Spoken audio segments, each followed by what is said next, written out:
Good morning बच्चों, मैं अभिषेक मिश्र PGT chemistry.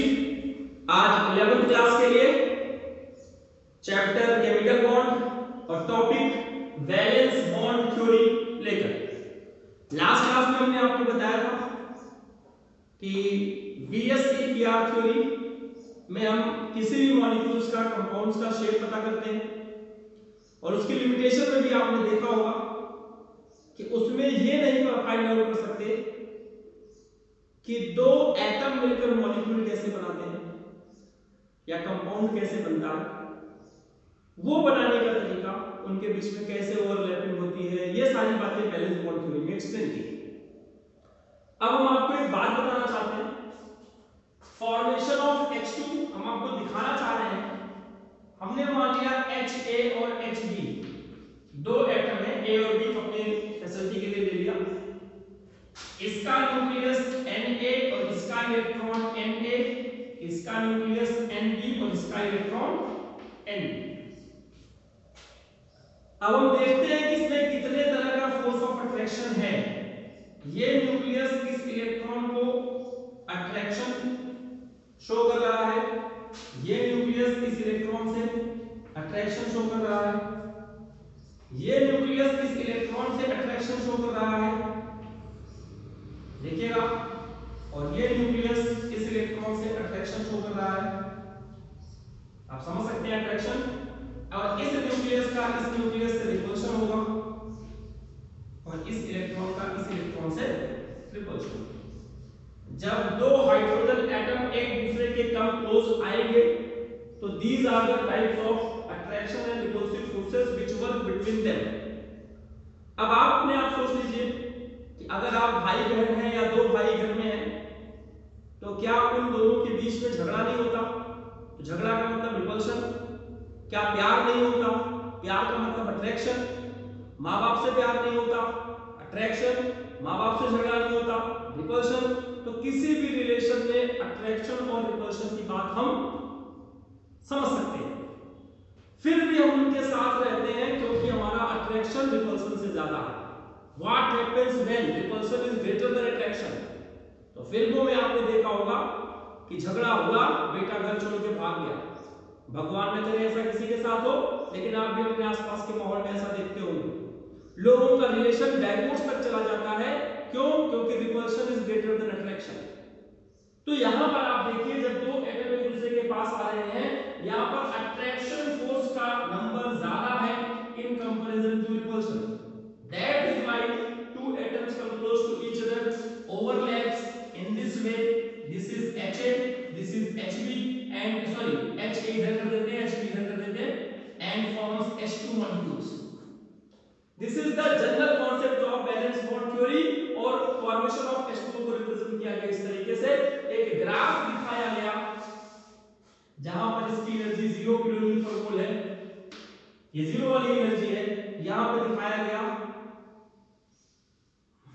उल्टा बना रहा हूं, इधर से आना था, ये इनफाइनाइट डिस्टेंस से होता हुआ ये एनर्जी कम हो जाती है। और इस पहले बता देता हूं, दो हाइड्रोजन एटम एक दूसरे से इनफाइनाइट डिस्टेंस पे हैं, इनके बीच में कोई force of attraction repulsion work नहीं कर रहा। हम इसको Ha मान सकते हैं, इसको Hb मान सकते हैं। जैसे ही थोड़ा सा एक दूसरे के पास आते हैं, इनकी एनर्जी कम होनी शुरू हो जाती है, और जैसे इनके बीच में ओवरलैपिंग हो जाती है और H2 बच जाता है, इसकी एनर्जी इतनी हो जाती है 486 किलोजूल पर मोल। जहां तक मुझे याद आ रहा है, अगर वैल्यू कम जा रहा हो तो आप समझ लीजिएगा ये नेगेटिव में, क्योंकि उसके फॉर्मेशन में एनर्जी निकलती है। ये सेपरेशन है,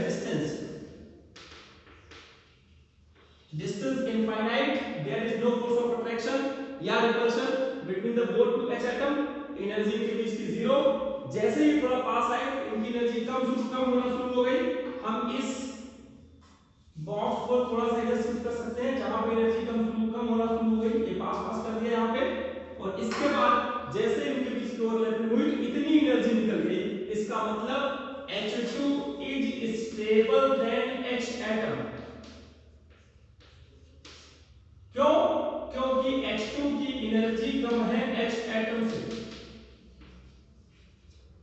जब H2 बनता है तो एनर्जी निकलती है। These are the exothermic reactions। अब हम बात करते हैं ये ओवरलैपिंग जब दो ऑर्बिटल्स एक दूसरे को किसी भी तरीके से इफेक्ट करते हैं, उनके एरिया को कवर करते हैं, that process is called overlapping. Overlapping s orbital की s ऑर्बिटल के साथ कितने तरह की ओवरलैपिंग हो सकती है? ये s ऑर्बिटल है दोनों, और ये दोनों मिलेंगे, इस तरह की ओवरलैपिंग होगी। और याद रखिएगा ये स्ट्रॉन्ग बॉन्ड बनता है जिसे हम सिग्मा बॉन्ड कहते हैं। सिग्मा और पाई का डिस्कशन हम कर लेंगे। s ऑर्बिटल का ओवरलैप अगर p ऑर्बिटल से किसी भी तरीके से होता है तो वो ओवरलैप नॉन डायरेक्शनल दोनों है, इसमें बोला जाएगा ये भी सिग्मा बॉन्ड बनाएगा। s ऑर्बिटल p ऑर्बिटल से किसी भी तरह का ओवरलैप करेगा, s ऑर्बिटल से किसी भी तरह का ओवरलैप करेगा, हमेशा सिग्मा बॉन्ड बनेगा। एक p ऑर्बिटल दूसरे p ऑर्बिटल से एक्सियल ओवरलैप करे, अब ये एक्सियल क्या चक्कर है, इसका हेड ऑन ओवरलैप बोलते हैं, तो इस तरह से बनेगा। और इसमें भी ये वाला स्ट्रॉन्ग बॉन्ड बनता है, इसमें भी सिग्मा बॉन्ड बनता है। अब अगर इसका ओवरलैप इस तरीके से हो, पैरेलल ओवरलैप बोलते हैं इसको, तो ये वाला हल्का ओवरलैप माना जाता है। इस केस में यहां पर पाई बॉन्ड बनता है। पाई बॉन्ड में एक्सटेंट ऑफ ओवरलैप कम होता है, एनर्जी इसकी ज्यादा होगी। इसमें एक्सटेंट ऑफ ओवरलैप ज्यादा होगा, इसकी एनर्जी कम होगी। तो ध्यान से समझिएगा, सिग्मा और पाई बॉन्ड का डिफरेंस ओवरलैपिंग के थ्रू जो दो बॉन्ड बनते हैं उसमें एक बॉन्ड सिग्मा होता है और एक बॉन्ड पाई होता है। सिग्मा बॉन्ड का अगर हम जिक्र करें, सिग्मा और पाई डिफरेंस आप समझो। सिग्मा बॉन्ड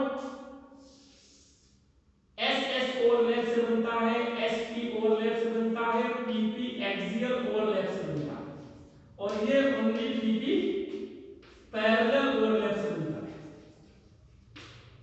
ये स्ट्रॉन्गर होता है, ये वीकर होता है।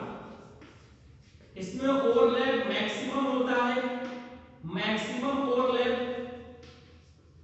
और यहां पर मिनिमम ओवरलैप होता है एटॉमिक ऑर्बिटल्स का एक दूसरे के ऊपर। समझिएगा इस चीज को, ये स्ट्रॉन्गर है, ये वीकर है, ये मैक्सिमम ओवरलैप करता है। ये रीजन भी है कि sigma bond is stronger than pi bond because of maximum overlap of atomic orbital. Overlapping is up to maximum extent, और इसमें ये भी बताया गया इसकी एनर्जी लो होगी और इसकी एनर्जी हाई होगी। सिग्मा बॉन्ड केवल सिंगल बॉन्ड में पाया जाता है, पाई बॉन्ड डबल बॉन्ड में होता है, ट्रिपल बॉन्ड में होता है। सिग्मा डबल में भी है, ट्रिपल में भी है। तो ये आपके एग्जांपल है, डिफरेंसेस है सिग्मा और पाई बॉन्ड के। अब आप इसी को मैं जरा एक्सप्लेन करता हूं किसी नए तरीके से। इसको मैं हटा देता हूं कुछ देर के लिए, कुछ कंपाउंड्स के। अगली क्लास में हम हाइब्रिडाइजेशन का जिक्र करेंगे, अभी जिक्र करना सही नहीं है, ओवरलैपिंग ज्यादा होगी। हम सिर्फ इसको देखने की कोशिश करते हैं, सिग्मा और पाई बॉन्ड। सिंगल बॉन्ड में एक सिग्मा, डबल बॉन्ड में एक सिग्मा और एक पाई, ट्रिपल बॉन्ड में एक सिग्मा और दो पाई। यानी सिग्मा सबसे प्रेजेंट है, पाई केवल डबल में है और ट्रिपल में। इस बात को मैं एक्सप्लेन करना चाहता हूं, जरा समझाना चाहता हूं आपको। अगर मान लीजिए हमारे पास CH4 है, हम जानते हैं DSCPR थ्योरी के हिसाब से इसकी ज्योमेट्री कैसी है, टेट्राहेड्रल। प्लीज समझिएगा। तो अब p ऑर्बिटल जो होता है टेट्राहेड्रल ज्योमेट्री में, ये p ऑर्बिटल है सारे, और यहां पर h का कौन सा ऑर्बिटल होगा, s ऑर्बिटल। तो ये sp ओवरलैप से क्या बन जाएगा, 4 सिग्मा। इसमें 4 सिग्मा बॉन्ड आपको दिखेंगे। टेट्राहेड्रल मैंने मान लिया, सारे ऑर्बिटल्स p हैं, वो अगली क्लास में डिस्कस कर लेंगे। इसी तरह से अगर हम C2H6 का ये ऑर्बिटल ओवरलैप डायग्राम बनाना चाहें, आप समझ सकते हैं C और C ये है, H सारे ऑर्बिटल p क्यों है, वो हाइब्रिडाइजेशन का रीजन है, वो अगली क्लास में डिस्कस कर लेंगे। इसी को देखिए, 1 sigma, 2 sigma, 3 sigma, 4 sigma, 5 sigma, 6 sigma, 7 sigma, इसमें 7 सिग्मा है और 0 पाई है। इस तरह से भी आपका एग्जाम में सेकंड ग्रुप में बहुत करना पड़ेगा। ये इसके p ऑर्बिटल का, इसके p p ऑर्बिटल का एक्सियल ओवरलैप होता है तो बनता है सिग्मा बॉन्ड।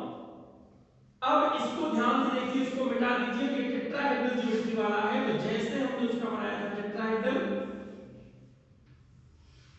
p ऑर्बिटल का जब एक लोब इन्वॉल्व होता है, जैसे ये इन्वॉल्व हुआ तो दूसरे को हम छोटा कर देते हैं, पीछे रहता है, दिखता नहीं। उसी तरीके ये आपका s ऑर्बिटल और इसी तरीके से इसका हम बना देंगे।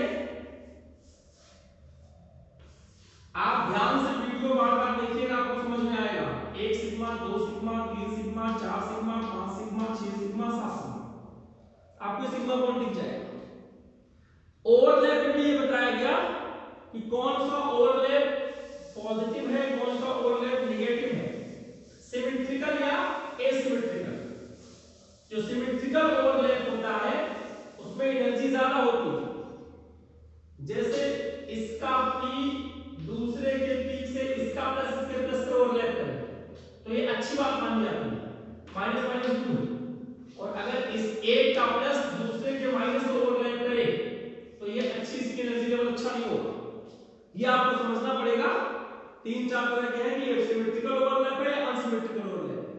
मैक्सिमम ओवरलैपिंग सिमेट्रिकल ही हो सकती है, अनसिमेट्रिकल ओवरलैप कभी मैक्सिमम नहीं होगा, उसमें रिपल्शन का अमाउंट ज्यादा हो जाएगा। इसको हम हटा देते हैं। ये डायग्राम आप एनसीईआरटी से एक बार देखिएगा, हमारे पीपीटी वाली फाइल में भी मिल जाएगा और जो हमने पीडीएफ फाइल भेजी है उसमें भी मिल जाएगा। अब हम बात करें C2H4 की, तो समझिएगा C डबल बॉन्ड CHHHH, यहाँ पे sigma sigma sigma sigma sigma और एक पाई, 5 सिग्मा और एक पाई। हम ऑर्बिटल ओवरलैप डायग्राम जब भी बनाते हैं तो पहले सिग्मा वाला बनाते हैं। इस P का दूसरे, सॉरी इस बॉक्स को छोटा करना है, बड़ा हो गया हमसे। इसको अगर इसका हेड इसके हेड से कराएं, इसको लेंगे सिग्मा बॉन्ड, कार्बन और कार्बन का। अब केवल 2 हाइड्रोजन है, एक यहां पे आ गया, एक यहां पे आ गया। ये हाइड्रोजन, ये हाइड्रोजन, ठीक है, सिग्मा सिग्मा सिग्मा, ये वाला हाइड्रोजन और ये वाला गोला वाला जो हाइड्रोजन है वो p ऑर्बिटल कार्बन का। अब ये सिग्मा बॉन्ड बन गया, यहां आप देख लीजिए 5 सिग्मा आपको लिखना है। अब रहा पाई का, मैंने आपको बताया पाई का ओवरलैप ऐसे होता है, तो यहां पर इतना पास पास ओवरलैप हम नहीं दिखा पाएंगे, ओवरलैप दिखाना पॉसिबल नहीं है। ये इसको मान लेते हैं कि ऐसे प्लान लिखेंगे, मान लिया ओवरलैप हो गया, दैट इज पाई।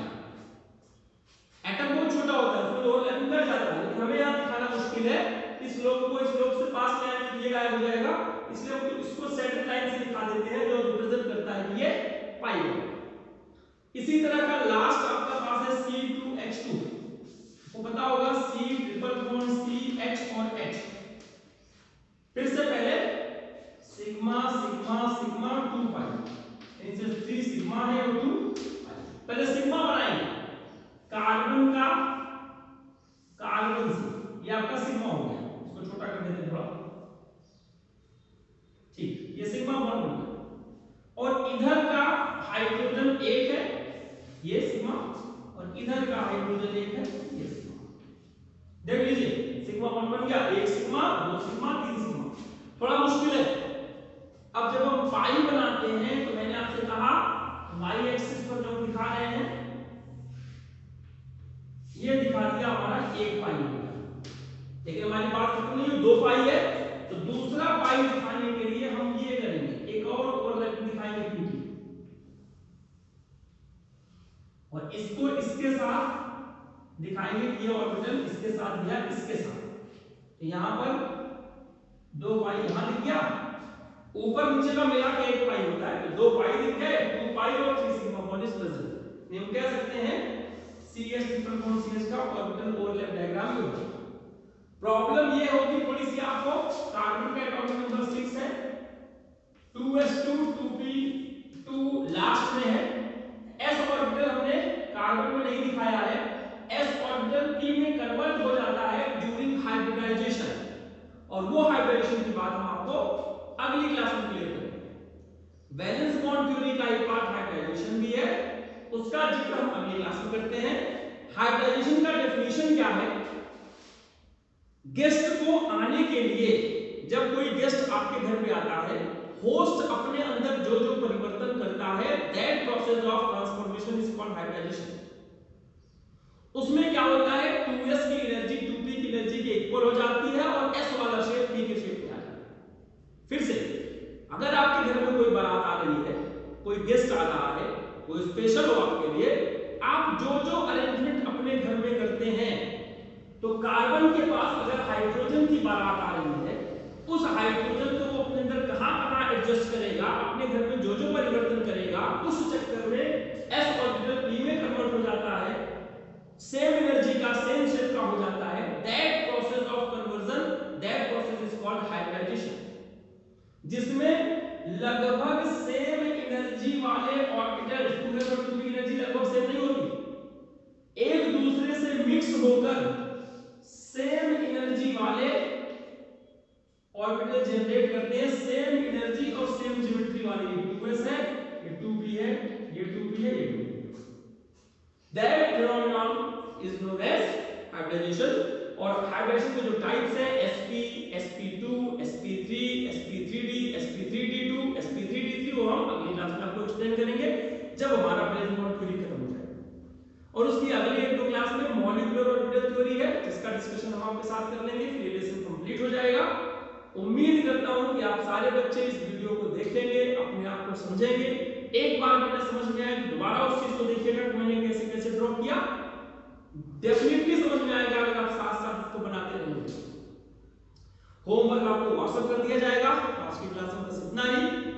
कोविड-19 से अपने आप को बचाते हुए आप कोशिश करिए कि आपकी पढ़ाई चलती रहे, और एग्जाम की डेट जो हमें कल एक पेपर मिला है एग्जामिनेशन डिपार्टमेंट से, 5 अक्टूबर से 15 अक्टूबर के बीच में आपके एग्जाम कराए जाएंगे। केमिकल बॉन्ड पूरा आ रहा है, आपसे उम्मीद है, रिक्वेस्ट है कि यहां तक का सिलेबस अपने आप कंप्लीट कीजिए ताकि आप एग्जाम में अच्छी तैयारी के साथ बैठ सकें। धन्यवाद।